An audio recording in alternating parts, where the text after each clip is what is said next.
I like the way as well he dealt with the Bielsa stuff, you know, with the spy gate. Do you remember that? What was the first you heard? When was the first you heard about that, by the way? Well, were you actually there that day when they caught the perpetrators? Yeah, well, I remember it specifically because I was I was injured, so I was sat having treatment, sat on the table. Then all of a sudden, I start seeing the lads streaming in from training, like walking into training. I'm thinking, like, just about 20 past 11. I'm like, they finished quick. Or second thought is like, someone got injured, like a bad injury that they've had to come off the pitch. I'm thinking the worst. And then someone said, "Oh, there's someone in the bushes." So, what do you mean there's someone in the bushes?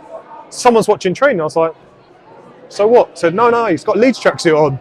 So then it was just becoming a thing. I was like, no, don't be silly. And then literally, then obviously all the stuff started getting released about, obviously he was being held by the police and all that kind of stuff. And it just became a running joke then. And then the funnier thing after that was like, you think I'd probably just get squashed after that. But it was Bielsa's interview where he did the PowerPoint presentation of all the teams he spied on.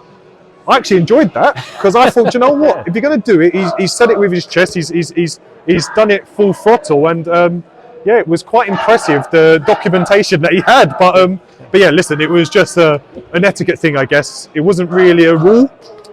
In this country, we don't do that. Where he's from in South America, that's a known thing to do. So he didn't apologise. He wasn't ever going to apologise because that's the way he was.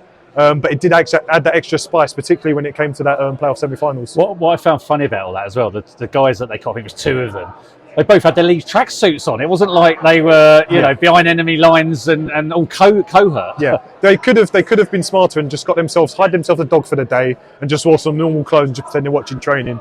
But to have your Leeds tracksuit on your Leeds, I think they had their Leeds ID or something on them as well. So yeah, it wasn't great. I don't really know why the police were able to arrest them because they weren't on the premises. They were technically in the bush. But still, I guess if you're the police and you see someone randomly standing in the bush, you're going to check on it. So yeah.